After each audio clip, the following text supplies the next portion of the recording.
Hi friends, இன்றைக்கான current அஃபேர்ஸில் என்ன பார்க்க போகிறோன்னா, தமிழரசு மேகசினில் வந்த 2 இம்பார்ட்டண்ட் கண்டென்ட் தான் பார்க்க போகிறோம்.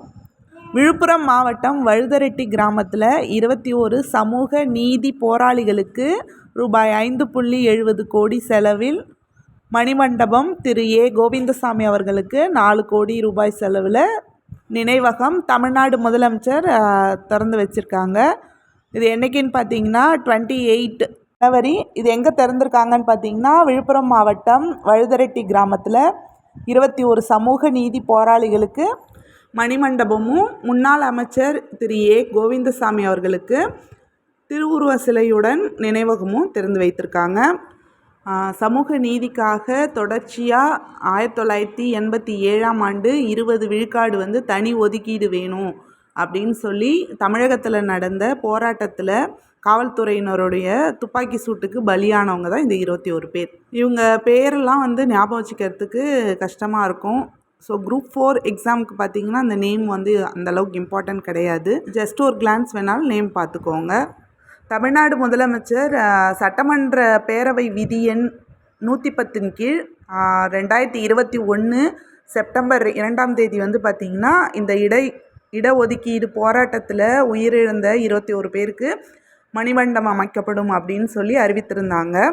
ஸோ அந்த அறிவித்ததை நிறைவேற்றுறதுக்கு தான் இப்போது ரீசெண்டாக ஜனவரி 28 அன்னைக்கு ஓப்பன் பண்ணியிருக்காங்க. அடுத்தது பார்த்திங்கன்னா, முன்னாள் அமைச்சர் திரு ஏ கோவிந்தசாமி அவர்களுக்கு திருவுருவ சிலையுடன் கூடிய நினைவகம் திறந்து வைத்தாங்க. இவர் யார் அப்படின்னு பார்த்திங்கன்னா, பேரறிஞர் அண்ணா அவர்களுடைய ஆதரவில் 1952 நடந்த முதல் பொது தேர்தலில் போட்டியிட்டு சட்டப்பேரவைக்கு தேர்ந்தெடுக்கப்பட்ட ஒரு அமைச்சர் அவர். அதுக்கப்புறம் அண்ணாவுடைய அமைச்சரவையிலையும் கலைஞருடைய அமைச்சரவையிலையும் வேளாண் துறை அமைச்சராகவும் பொறுப்பேற்று இருந்திருக்காரு. ஸோ அவருக்கு தான் திருவுருவ சிலையும் அரங்கமும் திறந்து வைத்திருக்காங்க. இந்த டாப்பிக்கில் முக்கியமான பாயிண்ட்ஸ் அவ்வளோதான். அடுத்தது பார்த்திங்கன்னா, ரூபாய் 10 கோடி செலவில் நவீன பயிற்சி வசதிகளுடன் தமிழ்நாடு சாரண இயக்கத்திற்கு புதிய தலைமை அலுவலகம், தமிழ்நாடு ஸ்கவுட்ஸ் அண்ட் கைடுக்கு புதிய தலைமை அலுவலகம் ஸ்டார்ட் பண்ண போகிறதா அனௌன்ஸ் பண்ணியிருக்காங்க. தமிழ்நாடு முதலமைச்சர் பிப்ரவரி 2ஆம் தேதி திருச்சிராப்பள்ளி மாவட்டம் மணப்பாறை சிப்காட் வளாகத்தில் நடைபெற்ற பெருந்திரளணி ஜம்போரி முத்தமிழ் அறிஞர் கலைஞர் நூற்றாண்டு நினைவு பெருந்திரளணி நிறைவு விழா அதில் ஒரு ஸ்பீச் கொடுத்துருந்தாரு. அதையும் கொடுத்துருக்காங்க. அதில் நமக்கு எக்ஸாம் பாயிண்ட் ஆஃப் வியூவில் என்னென்ன நமக்கு கேட்பாங்க அப்படின்னு பார்த்திங்கன்னா, இது என்ன ஃபங்க்ஷன்னு பார்த்திங்கன்னா, சாரணியர் இயக்கத்துடைய வைர விழா. அதுக்கப்புறம் ஜம்போரி அப்படிங்கிறது என்னென்னா பெருந்திரள் அணி. அவங்க சாரணியர் பெருந்திரள் அணியாக இருக்கிறதுக்கு பேர் ஜம்போரி. இந்த பெருந்திரள் அணி பார்த்திங்கன்னா ஒவ்வொரு நாட்டிலையும் 4 ஆண்டுகளுக்கு ஒரு முறை நடத்தப்படுகிறது அப்படின்றதையும் மென்ஷன் பண்ணியிருக்காங்க. இந்தியாவில் இது வரைக்கும் 18 பெருந்திரள் அணிகளும் 5 சிறப்பு பெருந்திரள் அணிகளும் நடந்திருக்கு அப்படிங்கிறதையும் சொல்லியிருக்காங்க. 2000ஆவது ஆண்டில் தமிழ்நாட்டில் சாரணியர் இயக்க பொன்விழா பெருந்திரள் அணி நடந்திருக்கு. அதுக்கு பார்த்திங்கன்னா அப்போது முதலமைச்சராக இருந்தவர் கலைஞர் அவர்கள். இந்தியாவில் உள்ள பல ஸ்டேட்லேருந்தும் பல இடங்கள்லேருந்தும் ஒரே இடத்துல எல்லாருமே ஒற்றுமையாக ஒரே இடத்துல ஒன்று கூடி இந்த பெருந்திரளணியாக நடத்துறது அது நடக்கிறதுக்கு ஒரு வாய்ப்பாக இருக்குது அப்படிங்கிறதையும் அவர் சொல்லியிருக்காரு. யாதும் ஊரே யாவரும் கேளீர் என்று கணியன் பூங்குன்றனாருடைய முதுமொழிக்கேற்ப பல மாநிலங்கள்லேருந்து ஒருங்கிணைந்து இந்த 6 நாட்களாக நடந்துச்சு அப்படின்றதையும் சொல்லியிருக்காரு. இதில் 20,000க்கும் மேற்பட்ட சாரணியர்கள் கலந்துக்கிட்டாங்க.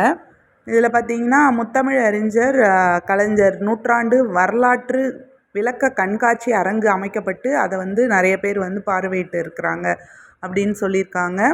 இங்கு நடைபெற்ற குளோபல் வில்லேஜ் அரங்கம் எல்லாரையும் ஈர்த்ததாகவும் சொல்லியிருக்காரு. தமிழ்நாடு பள்ளி கல்வித்துறை சாரணியர் இயக்கம் திருச்சிராப்பள்ளி மாவட்ட நிர்வாகத்துக்கு 5 உலக சாதனை விருதுகள் வழங்கப்பட்டிருக்கு அப்படின்றதையும் சொல்லியிருக்காங்க. இதில் பள்ளிகளில் படிக்கிற மாணவர்கள் அதிக எண்ணிக்கையில் இந்த சாரணியர் இயக்கத்தில் சேர்றதுக்காக தமிழ்நாடு சாரண இயக்கத்துக்காக புதிய தலைமை அலுவலகம் நவீன பயிற்சி வசதிகளோடு 10 கோடி ரூபாய் செலவில் அமைக்கப்படும் அப்படின்றதையும் தெரிவிச்சிருக்காங்க. அடுத்தது பார்த்திங்கன்னா துணை முதலமைச்சர் கொடுத்த ஸ்பீச்சோடைய கண்டென்ட் கொடுத்துருக்காங்க. அதுலேயும் ரொம்ப முக்கியமான பாயிண்ட் அப்படின்னு பார்க்கும்போது சாரண இயக்கத்தை தோற்றுவித்தவர் யார் அப்படின்னு பார்த்திங்கன்னா திரு ராபர்ட் பேடன் பவல். ஸோ இது கேள்வியாக வர்றதுக்கு நிறைய வாய்ப்புகள் இருக்குது. சாரண இயக்கத்தை தோற்றுவித்தவர் ராபர்ட் பேடன் பவல். 1907 இங்கிலாந்தில் ஸ்டார்ட் பண்ணியிருக்கிறாரு. நம்ம இந்தியாவில் பார்த்திங்கன்னா சுதந்திரத்திற்கு பிறகு 1950 தான் ஸ்டார்ட் பண்ணியிருக்கிறாங்க. அவ்வளோதான் ஃப்ரெண்ட்ஸ், எக்ஸாம் பாயிண்ட் ஆஃப் வியூவில் இந்த கண்டென்ட்டில் கொடுத்துருக்கிறது. இந்த வீடியோ பிடிச்சிருந்ததுன்னா லைக் பண்ணுங்கள், சேனலை சப்ஸ்கிரைப் பண்ணி நோட்டிஃபிகேஷனை ஆன் பண்ணி வச்சுக்கோங்க.